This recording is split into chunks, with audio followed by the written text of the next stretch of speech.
My name is Dunker, and this is my bike. I've been somewhat neglectful of my bicycle maintenance, so this morning I'm going to put some lubrication on my gears. There it goes. That should spin quite more freely. I needed more food for the road, and luckily right down the street was a Piggly Wiggly.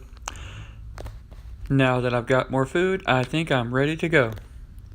After how rough the roads were yesterday, I am so glad to see this brand new asphalt. Whew, I just wish I was faster so I could make better time. And from time to time, I've been seeing these signs that say, "Bicycles share the road." Okay, I'll share the road with the cars. And perhaps I shouldn't have made that joke. Shortly after that, the roads got rough again. And this is the part of the trip I was not looking forward to.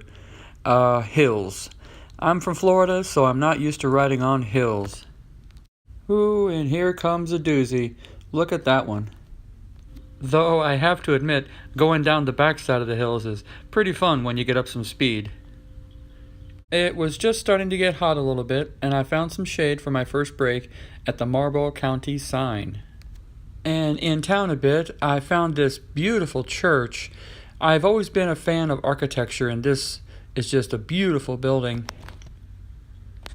And shortly after that little town, the sun broke through the clouds and came out in force. Looks like there's going to be a very hot day ahead.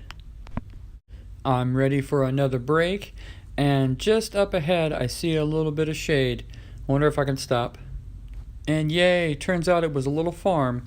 I parked here for a bit and had a bit to eat. I knew I was fairly close to the border, but I was completely out of water, so I needed to stop. And right after that, I hit North Carolina.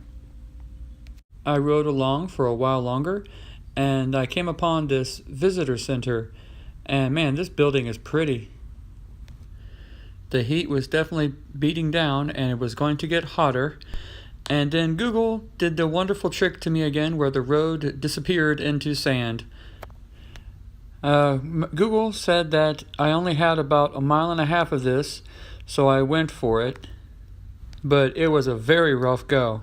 The sun beating down, and I had to get off and push my bike through sand. These are the marks my tires were making in the sand. Just by pushing it, you can definitely see that I could not ride on this.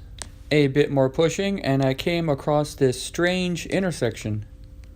A bit more walking, and then I got a chance to walk some more, and then I got to walk even more, until I finally found a little bit of hope ahead, and was finally reunited with some pavement. I wanted to stop after that, and luckily I found this nifty little shop. I arrived in the town of Aberdeen, and I took one last break. I pulled into the Super 8 motel. I settled in a bit, and I realized there was a Hardee's next door. So I got some food and munched down on that. Well, that's all for today. Thank you for following me on dunkerbike.com.